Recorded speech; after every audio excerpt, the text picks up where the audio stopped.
Hello dear student, स्वागत है आप सभी का सोहम क्लासेस के इस नए वीडियो में। मैं संजीव सर। स्टूडेंट, अब हमारे पास बोर्ड एग्जाम के लिए ज़्यादा समय नहीं बचा है, लगभग 2 महीने का टाइम हमारे पास और बचा है। अब इस 2 महीने में हम आपको लॉन्ग यानी कि विस्तृत उत्तरीय के 6 वीडियो प्रोवाइड करेंगे। और ये 6 वीडियो जैसे कि आप बोर्ड एग्जाम के पेपर में भी देखे होंगे कि पेपर में आपके 4 जो है 5 अंक के क्वेश्चन पूछे जाते हैं, यानी कि विस्तृत उत्तरीय के 4 प्रश्न होते हैं और एक प्रश्न जो है आपका 5 नंबर का होता है। तो यानी ये 6 वीडियो से आपको 20 नंबर बिल्कुल पक्के होने वाले हैं। और जो भी विस्तृत उत्तरीय प्रश्न आएगा, जो हम आपको क्वेश्चन गेस करके बता रहे हैं, लगभग उसी से रिलेटेड आपके क्वेश्चन आएंगे। ओके स्टूडेंट, तो इन 6 वीडियो से आपके 20 नंबर कंफर्म होने वाले हैं। और इन दोनों 2 महीनों में हम आपको विस्तृत पे 6 वीडियो प्रोवाइड करेंगे। उसके बाद जो आपके लघु उत्तरीय के प्रश्न आते हैं उस पर जो है हम आपको 10 वीडियो प्रोवाइड करेंगे, क्योंकि लघु उत्तरीय में आपके 2 नंबर और 3 नंबर के 2 अलग अलग पार्ट होते हैं। ठीक है, तो 2 नंबर पे 5 वीडियो और 3 नंबर वाले प्रश्नों पर 5 वीडियो, तो दोनों लघु उत्तरीय मिला के 10 वीडियो मैं प्रोवाइड करूंगा इन बचे हुए मंथ में। ओके स्टूडेंट, और उसके बाद अति लघु उत्तरीय और बहुविकल्पीय दोनों को मिलाकर इसका जो है 7 वीडियो आपको मिलेगा। ठीक है, जिसमें से 3 आपके बहुविकल्पीय के वीडियो होंगे और 4 जो है अति लघु उत्तरीय के वीडियो होंगे। तो इस तरीके से आपका पूरा प्रॉपर जो है बोर्ड एग्जाम की पूरी तैयारी करवाई जाएगी और साथ साथ आपके 5 ईयर के अनसॉल्व पेपर। ओके स्टूडेंट, तो चलिए एक चीज़ सबसे और अहम बात मैं आपको ये भी बता दूं कि बहुत बच्चे क्या करते हैं, देखिए चीज़ें सबको कुछ ना कुछ समझ में आती है, बस लिखने का तरीका जो है आपका सही होना चाहिए। आपको बोर्ड एग्जाम में किस तरीके से कॉपी पर लिखना है, बिल्कुल A to Z हर एक पॉइंट को आज यहाँ बोर्ड पर डिस्कस करने वाले हैं। ठीक है, बिल्कुल पॉइंट टू पॉइंट हर एक वर्ड लिखकर मैं आज आपको समझाने वाला हूँ। चलिए, जैसा कि हम चैप्टर नंबर 1 का एक इंपॉर्टेंट क्वेश्चन उठाते हैं। एक विस्तृत उत्तरीय क्वेश्चन ऐसा है जो बहुत ज़्यादा इंपॉर्टेंट है। गॉस के नियम का उपयोग करते हुए, ठीक है, या उपयोग करते हुए अनंत लंबाई के पतले सीधे एक समान आवेशित तार के कारण, ठीक है, गॉस के नियम का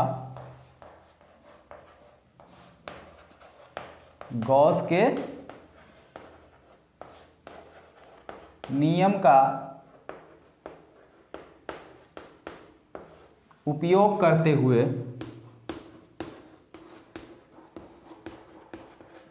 अनंत लंबाई के सीधे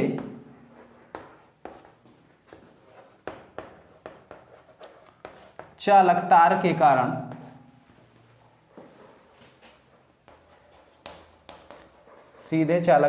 कारण वैद्युत क्षेत्र की तीव्रता, ये क्वेश्चन है आपका।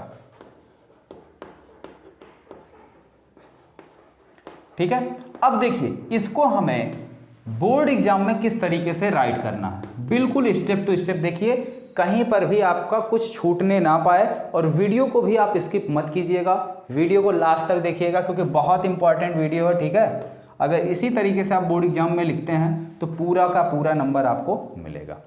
और इसी में मान लीजिए अगर आपसे पहले ही जोड़ दिया स्थिर वैद्युतिकी में गॉस का नियम क्या है, तो सबसे पहले हम लोग गॉस के नियम को प्रूफ कर लेते हैं। ठीक है, चलिए गॉस का नियम मान लीजिए अगर प्रूफ करने के लिए आ गया कि स्थिर वैद्युतिकी में गॉस का नियम क्या है, फिर गॉस के नियम का अनुप्रयोग करते हुए, ठीक है, पहले गॉस के नियम को प्रूफ कर लिया जाए, उसके बाद इसको प्रूफ किया जाए, क्योंकि भाई गॉस का नियम तो बहुत इंपॉर्टेंट है। ठीक है, गॉस का नियम। तो अब सबसे पहले गॉस के नियम में इनका स्टेटमेंट लिखेंगे। गॉस के नियम का क्या स्टेटमेंट है कि किसी भी बंद पृष्ठ से संबंधित कुल वैद्युत फ्लक्स उस पृष्ठ से संबंधित कुल आवेश का 1/ε0 गुना होता है। ठीक है, चलिए लिखिए, किसी भी बंद पृष्ठ से संबद्ध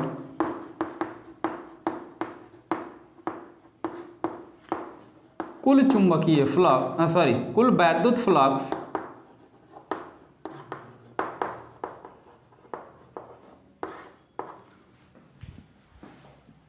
उस पृष्ठ से बद्ध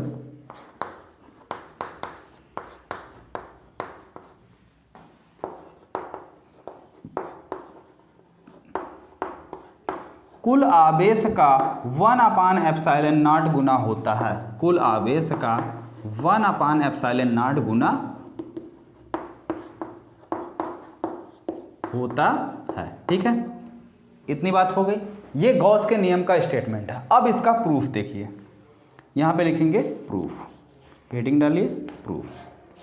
ठीक, देखिए अब ये जैसे मान लीजिए हमारा कोई एक बंद पृष्ठ है, इस तरीके से कुछ किसी भी आकार का, यहाँ पर कोई बिंदु O है जहाँ पर हमारा Q कूलाम का आवेश रखा हुआ है, और इस पूरे बंद पृष्ठ का क्षेत्रफल हम मान लेते हैं कितना है, A है, और इसके एक सूक्ष्म अवयव यानी इसका क्षेत्रफल मैं मान लेता हूँ कितना है, dA। ये सूक्ष्म अवयव है जिसका क्षेत्रफल कितना है, dA है, और इसका क्षेत्रफल वेक्टर जो है इस साइड है।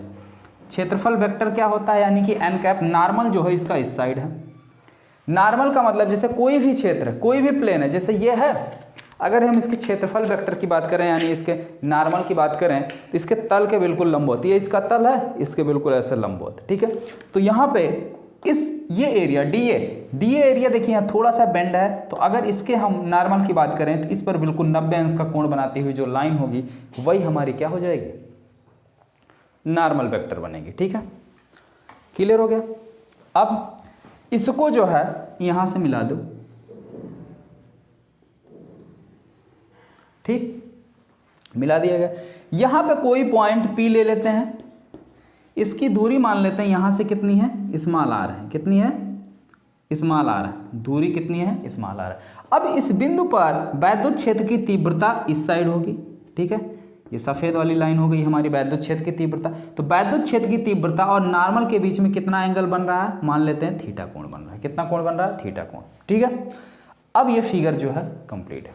अब देखिए ध्यान से समझिए, यहाँ पे भी हमें क्या करना है, कुछ लिख कर काम करना है। ठीक है, क्योंकि अगर हमें समझाना होता तो यहाँ पे फिगर जो मैंने बताया अब सीधे में डेरिवेशन की तरफ बढ़ जाता। ठीक है, लिखता नहीं, लेकिन ध्यान से देखिए क्योंकि मेहनत आपके लिए की जा रही है, इसलिए की जा रही है कि आपके अच्छे अंक आएँ। ठीक है, और अच्छे अंक तभी आएंगे जब चीज़ों को आप प्रॉपर वे में लिखेंगे जैसा आपको समझाया जा रहा है। चलिए देखिए, माना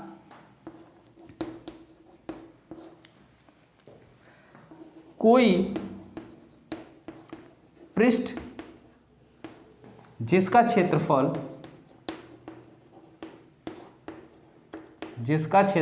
कैपिटल A है। ठीक है, इसके किसी बिंदु O पर, इसके किसी बिंदु O पर Q कूलाम का आवेश रखा है, Q कूलाम का आवेश रखा है।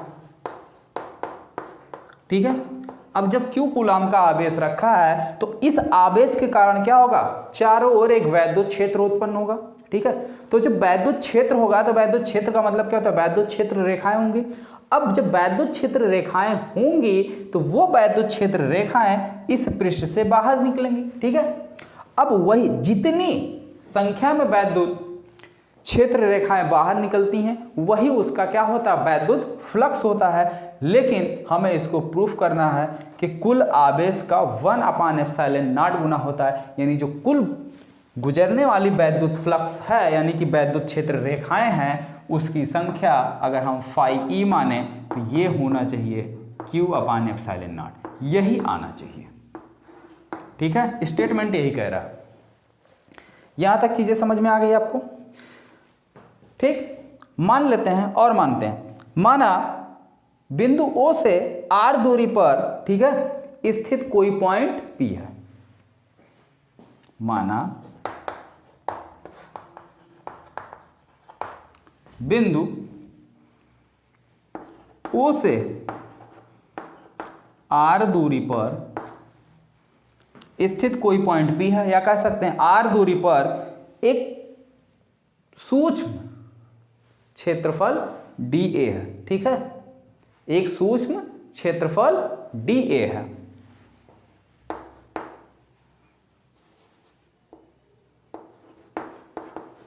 एक बिंदु P है,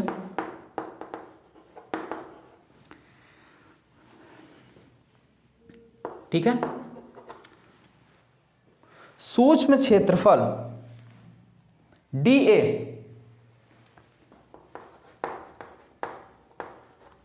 सूक्ष्म क्षेत्रफल dA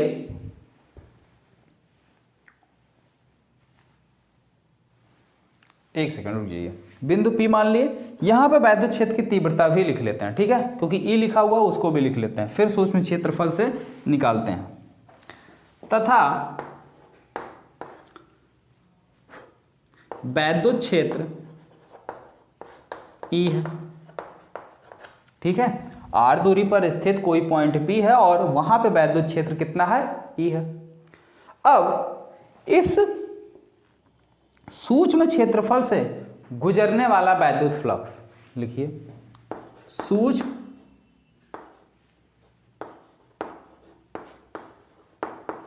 क्षेत्रफल dA से गुजरने वाला वैद्युत फ्लक्स कितना होगा। भाई सूक्ष्म क्षेत्रफल है तो गुजरने वाला वैद्युत फ्लक्स भी सूक्ष्म होगा, ये मान लेते हैं डी फाई और फाई ई बराबर क्या होता है, ई डॉट डी ए सूक्ष्म क्षेत्रफल है। अब डॉट प्रोडक्ट का मतलब हो गया phi D phi E equal to E D A cos theta, जहां पे कॉस थीटा क्या है, वैद्युत क्षेत्र और क्षेत्रफल वेक्टर ये है हमारा नॉर्मल, ठीक है, क्षेत्रफल पर, उस सूक्ष्म क्षेत्रफल पर खींचा गया लंब, उसके बीच बना कोण है, ठीक। ये तो हो गया हमारे किससे, सूक्ष्म क्षेत्रफल किससे, डीए से गुजरने वाला वैद्युत फ्लक्स, और आर दूरी पर स्थित बिंदु P पर वैद्युत फ्लक्स कितना माना गया, E है, और उस E का मान कितना होगा, वैद्युत फ्लक्स E का मान यहां पे रखते हैं phi D phi E equal to 1/4 pi epsilon not Q बटे कितना होगा, R square into D A cos theta, ठीक है, डी ए कॉस थीटा। यहां तक बात समझ में आई। ये हो गया आपका समीकरण नंबर 1। अब यहां तक आप अच्छे से नोट कर लीजिए और उसके बाद हम इसको मिटाने वाले हैं और फिर आगे बढ़ते हैं, ठीक है, ठीक, ओके। चलिए अब आगे देखते हैं। इरेज हो गया। देखिए जहां पर डी ए बटे डी ए ये क्या है, हमारे सूक्ष्म क्षेत्रफल डी ए के द्वारा मिलने वाला क्या है, वैद्युत फ्लक्स है। तो संपूर्ण क्षेत्रफल ए से गुजरने वाला, ये सूक्ष्म क्षेत्रफल से गुजरने वाला था। अब लिखिए संपूर्ण क्षेत्रफल ए से गुजरने वाला वैद्युत फ्लक्स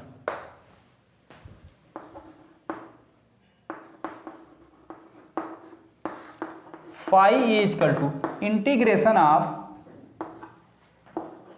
डी फाई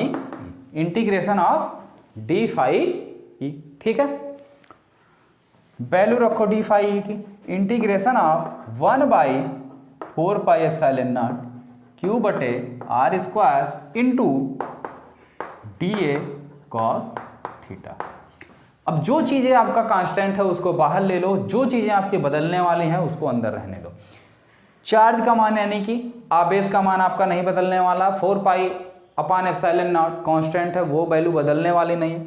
आर की वैल्यू बदल सकती है, यहाँ पर है तो आर दूरी है, यहाँ पर आएंगे तो कुछ दूरी और होगी, यहाँ पर आएंगे तो दूरी और कम हो जाएगी, यहाँ पे जाएंगे दूरी और बढ़ जाएगी, यानी आर की वैल्यू बदल रही है।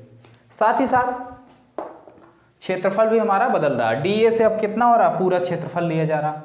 कॉस थीटा हर एक जगह पे नॉर्मल की वैल्यू भी क्या होगी, अलग अलग होगी, ठीक है।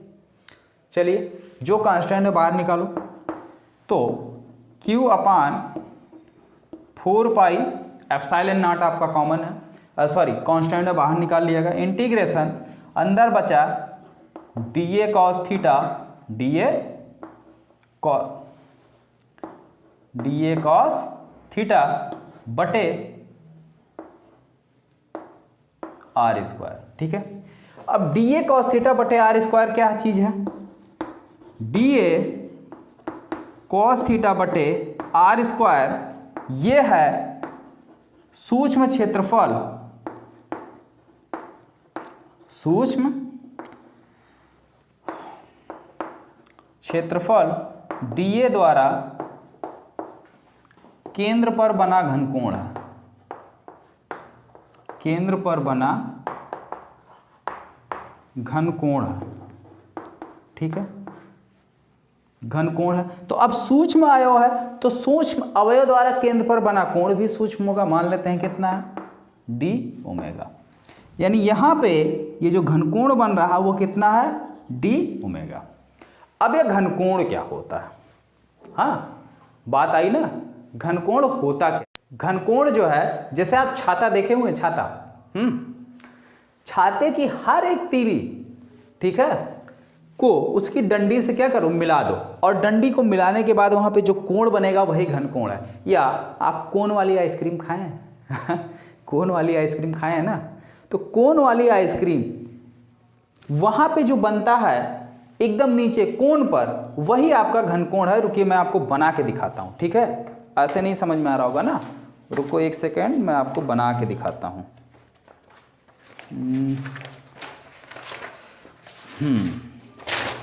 चलिए ये देखिए, जैसे इसको एक कोन बनाया जाए। अरे भाई बन जाओ, इतना काहे गुस्सा कर रहे हो? वहां पे दिख रहा? ठीक है, इसको इस तरीके से मोड़ दो। अब ये हमारा कितना क्षेत्रफल है? मान लेते हैं ये पूरा क्षेत्रफल हमारा ये है। तो इस क्षेत्रफल के द्वारा उसके सेंटर पर, यानी वहां पे एकदम कोने पे देख रहे हो कितना घन कोण बन रहा है? यहाँ पे ये पे जो कोण बन रहा है वही हमारा क्या? घनकोण है। ठीक है, समझ गए? चलिए, तो अब इसकी जगह वैल्यू रख दो। अब कितना हो गया? Phi equal to Q upon 4 pi epsilon not integration d omega. ठीक है, सूक्ष्म अवयव के कारण बना कोण कितना है? d ओमेगा है। तो संपूर्ण क्षेत्रफल के द्वारा इसके केंद्र O पर बना हुआ घनकोण कितना होगा? ये क्या है? ये संपूर्ण क्षेत्रफल द्वारा इंटीग्रेशन d ओमेगा क्या दिखा रहा है? कि अब संपूर्ण क्षेत्रफल द्वारा बना हुआ घनकोण कितना हो जाएगा? पूरे क्षेत्रफल के द्वारा बना हुआ घनकोण, यानी कि कोई भी अगर आप गोले की बात करें तो गोला अपने केंद्र पर कितना घनकोण बनाता है? 4 पाई स्टेरेडियन। कितना? 4 पाई स्टेरेडियन। तो इसकी वैल्यू कितनी हो गई? 4 पाई। ठीक है, वैल्यू रख लो, यहाँ पे लिख देता हूं मैं अलग में, integration d omega equal to 4 pi. ठीक है, चलिए, phi equal Q upon 4 pi epsilon not into 4 pi. तो 4 पाई से 4 पाई कैंसिल, तो टोटली आपको मिला कितना? Phi equal to Q upon epsilon not. यही क्या है? गॉस की प्रमेय। यहाँ मैंने मिटा दिया ना, कुल आवेश का 1 अपान एप्सिलॉन नॉट गुना होता है, तो कुल आवेश कितना? Q, उसका 1 बाई एप्सिलॉन नॉट गुना। ठीक है, तो ये में रहा आपका गॉस का नियम। प्रूफ हो गया, नोट कर लीजिए। अब इसको मिटा के ये जो क्वेश्चन आपके बोर्ड पर लिखा हुआ है, इस क्वेश्चन को प्रूफ करता हूँ। ठीक है, यहाँ तक आप अच्छे से नोट कर लीजिए। बिल्कुल ऐसे ही आपको प्रॉपर वे में बोर्ड एग्जाम की कॉपी पे राइट करनी है। चलिए स्टूडेंट देखिए, अब इस क्वेश्चन को सॉल्व किया जाए। गॉस के नियम का अनुप्रयोग करते हुए अनंत लंबाई के सीधे चालक तार के कारण किसी बिंदु पर वैद्युत क्षेत्र की तीव्रता। तो मान लेते हैं, माना हमारा कोई एक सीधा चालक तार एक्स वाई है। क्या है? एक्स वाई है, जो एक समान रूप से आवेशित है, और इस चालक तार की लंबाई जो है कितनी है? हम थोड़ी देर के लिए एल मान के चलते हैं। कितनी है? एल। लेकिन हमें यहाँ दिया हुआ अनंत। ठीक है, क्या दिया हुआ? अनंत लंबाई के लिए निकालना है। तो थोड़ी देर के लिए हम एल मान के चलते हैं, बाकी जो डेरिवेशन निकलेगा वो अनंत लंबाई का ही आएगा। ठीक है, क्योंकि डेरिवेशन में L कहीं पर भी लंबाई आएगा नहीं। चलिए इतना लिखते हैं। माना कोई चालक तार, ठीक है, माना कोई अनंत लंबाई का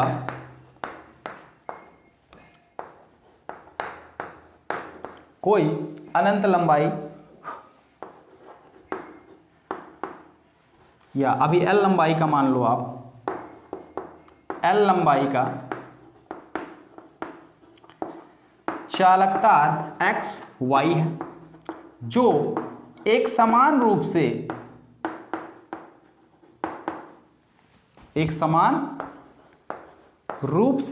आवेशित है।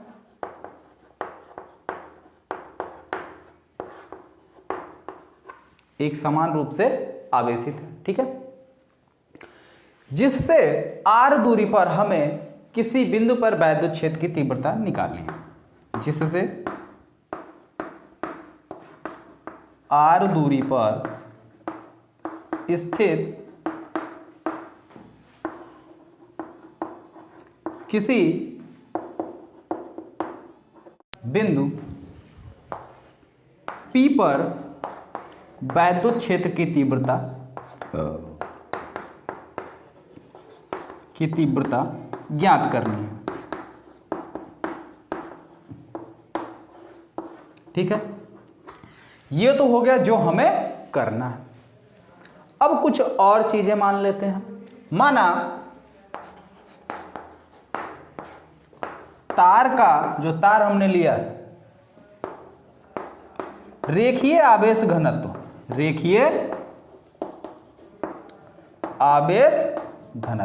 देखिए हम रेखीय आवेश घनत्व यानी कि आवेश घनत्व क्यों मानते हैं, इसके पीछे का कारण जान लीजिए। अगर हमें तार की लंबाई पता है और उस पर स्थित कुल आवेश पता है तो हमें ये चीज करने की जरूरत नहीं है। लेकिन तार की लंबाई सीधे सीधे अनंत कर दिया है और उस पर उपस्थित आवेश की मात्रा भी हमें पता नहीं है, ठीक है। तो इसके लिए चाहे आपका अनंत लंबाई का कोई चालक तार दे दे या कोई समतल चादर दे दे अनंत लंबाई का, दोनों ही केसों में अगर चादर रहेगा तो वहां पे क्या हो जाएगा, क्षेत्रफल आवेश घनत्व, ठीक है, या पृष्ठीय आवेश घनत्व हो जाएगा। ये रेखा यानी कि लंबाई में है तो यहाँ पे रेखीय आवेश घनत्व लिया गया। रेखीय आवेश घनत्व sigma equal to Q by L है। रेखीय आवेश घनत्व में क्या होता है, कुल आवेश बटे चालक तार की लंबाई। चालक तार की लंबाई यहां हमने कितना लिया हुआ है, L, ठीक है, तो बटे L। क्लियर। चलिए अब मान लेते हैं यहां पर कोई बिंदु P है जहां पर हमें वैद्युत क्षेत्र की तीव्रता निकालनी है। अगर इसके क्षेत्रफल वेक्टर की बात करें तो इस बिंदु पर P का मतलब ऐसे, तो यानी कि r दूरी पर स्थित कोई पॉइंट P है। अब r दूरी पर स्थित उस बिंदु से इस चालक तार के चारों ओर हम एक गॉसियन पृष्ठ की परिकल्पना करते हैं। क्या किया हमने, एक गॉसियन पृष्ठ खींचा, ठीक है। चालक तार से r दूरी पर स्थित या r दूरी लेकर चालक तार के चारों ओर एक गॉसियन कैसा पृष्ठ है, बेलन के आकार का, बेलनाकार पृष्ठ खींचा। r दूरी का एक गॉसियन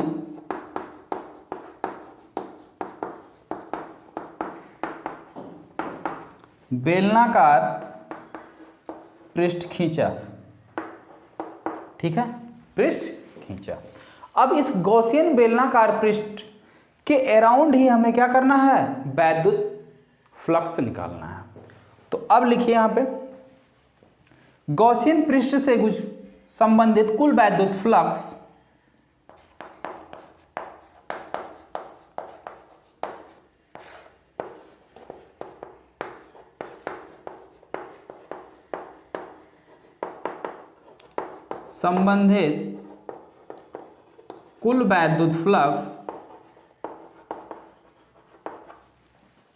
बराबर वक्र पृष्ठ से गुजरने वाला फ्लक्स और अनुप्रस्थ काट से गुजरने वाला फ्लक्स। वक्र पृष्ठ से गुजरने वाला फ्लक्स प्लस अनुप्रस्थ काट से गुजरने वाला फ्लक्स। ठीक है, अनुप्रस्थ काट से गुजरने वाला फ्लक्स। यहां तक क्लियर? नोट कर लीजिए, थोड़ा सा मिटाते हैं, ऊपर स्क्रीनशॉट ले लीजिए। ठीक है,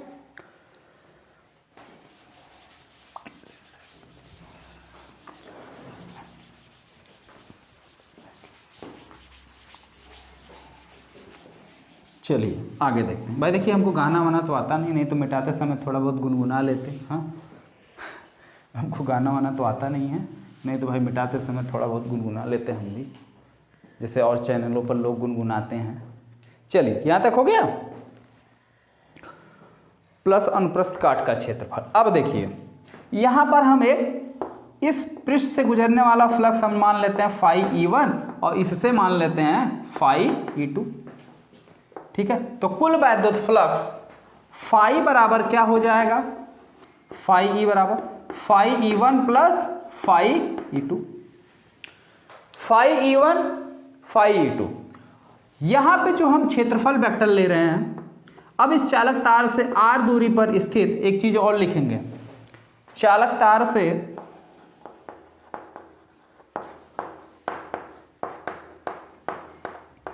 r दूरी पर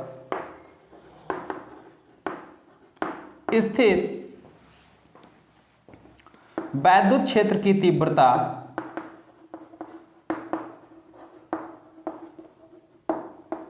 E है। कितनी है? E है।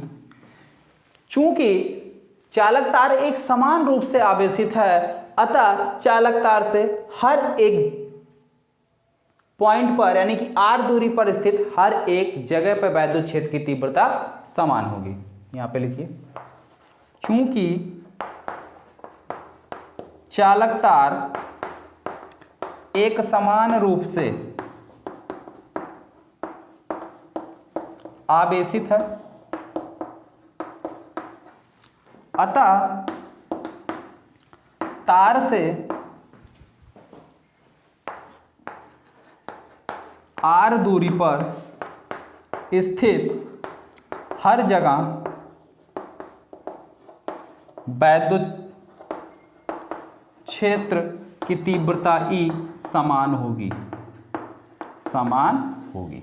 ठीक है, चलिए तो यहाँ पे भी ये भी r दूरी पर, ये भी r दूरी पर, सब r दूरी पर। थोड़ा सा हमारा इधर ज़्यादा बन गया, इधर कम बना। ठीक है, तो आप लोग बराबर बनाइएगा, बराबर, जैसे देखने में लगे कि नहीं हाँ दोनों साइड तार को बिल्कुल बीचों बीच रखना। हमारा पटरी वटरी तो है नहीं, थोड़ा सा कम ज़्यादा हो गया। आप लोग समझदार हैं, उतना समझ जाएंगे। वैद्युत क्षेत्र की तीव्रता E है, यहाँ पर वैद्युत क्षेत्र की तीव्रता E है। यहाँ पर अनुप्रस्थ काट पर अगर हम देखें तो जो हमारा क्षेत्रफल वेक्टर यानी नॉर्मल है, ठीक है, या क्षेत्रफल वेक्टर dA ये, ठीक है, तो ये इस साइड है, इनके बीच कितना कोण? 90 डिग्री। और इसका क्षेत्रफल वेक्टर भी इसी साइड है, क्षेत्रफल वेक्टर भी हमारा क्या है? इसी साइड है। ठीक है, तो इसके बीच कोण कितना बन रहा है? 0। ठीक है, तो अनुप्रस्थ काट यानी कि फाई E2 का कितना हो जाएगा? फाई E2, यहां पे लिखिए, अनुप्रस्थ काट से गुजरने वाला कुल वैद्युत फ्लक्स फाई E2 बराबर E dA cos theta, dA cos theta, theta की जगह कितना? 90 डिग्री, E dA cos 90, और cos 90 की वैल्यू 0, तो मिल गया 0। तो यानी इस साइड भी 0 हो गया और इस साइड भी 0 हो गया। बचा कौन? केवल वक्र पृष्ठ का, तो एक तो मिल गया। ठीक है, अगला देखते हैं। वक्र पृष्ठ से गुजरने वाला वैद्युत फ्लक्स,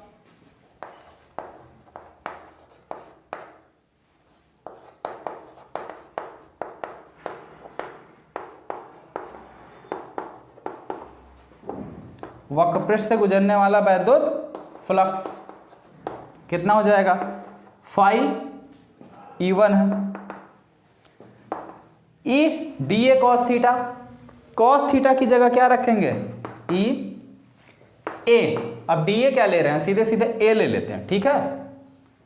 या वक्र पृष्ठ के सूक्ष्म क्षेत्रफल डी ए से, वक्र पृष्ठ के सूक्ष्म क्षेत्रफल ये जो है डी ए मान लेते हैं, वक्र पृष्ठ के सूक्ष्म क्षेत्रफल, वक्र पृष्ठ के यहां लिखते हैं सूक्ष्म क्षेत्रफल से गुजरने वाला वैद्युत flux E D A cos कोण कितना 0, का 0 के वैल्यू 1 हो गया ई डी ए, ठीक है। संपूर्ण पृष्ठ से, वक्र पृष्ठ के संपूर्ण पृष्ठ से, वक्र पृष्ठ के संपूर्ण पृष्ठ से गुजरने वाला वैद्युत flux phi E equal to integration of E D A. तो डी ए का इंटीग्रेशन करोगे कितना हो जाएगा ई ए, कितना ई ए, ठीक है। और ए बराबर कितना होगा वक्र पृष्ठ का क्षेत्रफल, और ए बराबर हो जाएगा इसका, अगर वक्र पृष्ठ आप देखें तो ए इक्वल टू 2 पाई आर, ठीक है। ये आपके वक्र पृष्ठ का क्षेत्रफल होता है। वैल्यू रखिए, तो फाई बराबर क्या मिला हमको 0 ई ए प्लस 0, तो फाई ई इक्वल टू कितना मिला ई ए, ठीक है। ये था आपका समीकरण नंबर 1 और ये हो गया 2, ठीक। नीचे चीजों को हम मिटा रहे हैं, आपको स्क्रीनशॉट लेना हो तो ले लीजिए।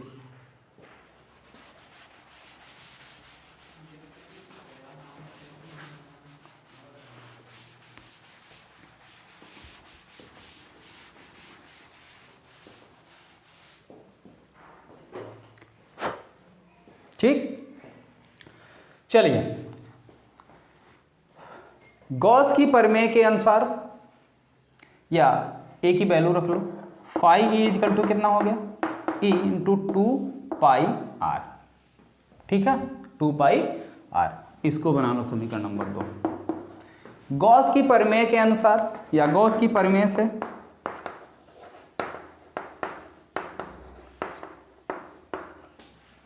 फाई ई बराबर क्या हो जाएगा, कुल आवेश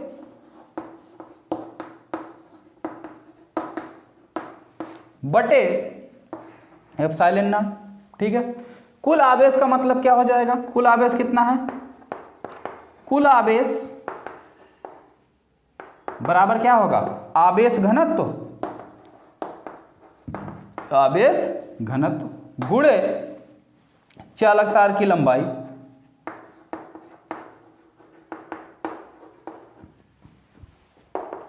आवेश घनत्व कितना था, सिग्मा था ना, सिग्मा इक्वल टू कितना था Q by L, Q by L. चालक तार की लंबाई कितनी ली गई थी L, L से L कैंसिल कितना आ गया Q, कितना आ गया Q। तो फाई ई की जगह क्या मिला हमको Q बटे एप्सिलॉन नॉट, वैल्यू रख लो यहां पर,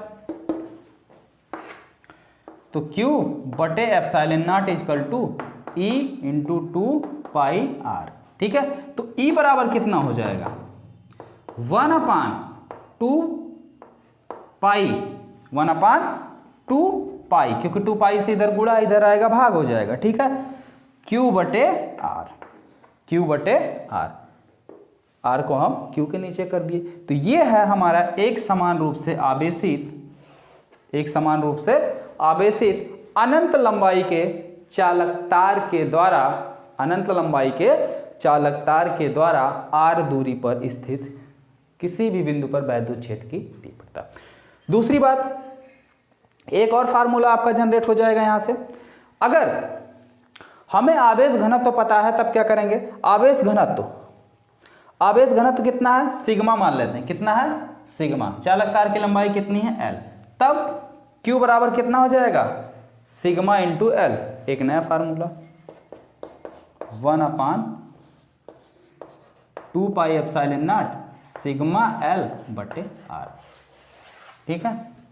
तो जो भी चीजें आपको जैसा भी गिवन हो उसके अकॉर्डिंग फार्मूला लगाइए और क्वेश्चन का आंसर मिलेगा, ठीक है। तो इस तरीके से आपको step to step board exam में जो है क्वेश्चन को राइट करना है और इस तरीके से अगर आप राइट करते हैं तो आपको फुल मार्क्स मिलेगा। ठीक है, तो देखिए ये था हमारा एक डेमो वीडियो। अब इसके बाद जो भी हम आपको विस्तृत उत्तरीय यानी कि दीर्घ उत्तरीय प्रश्न 5 नंबर वाले करवाएंगे, अब हम चीज़ों को इतना डिटेल में लिखेंगे नहीं। ठीक है, हम इतना डिटेल में लिखेंगे नहीं, लिखने वाली सारी चीज़ें हम ओरली आपको बताएंगे।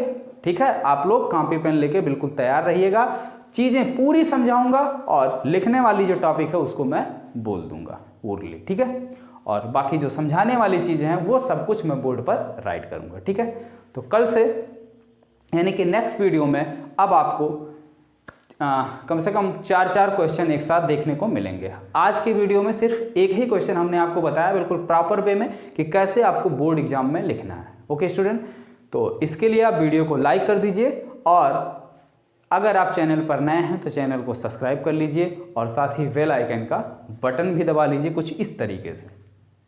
ठीक है, तो फिर मिलते हैं नेक्स्ट वीडियो में।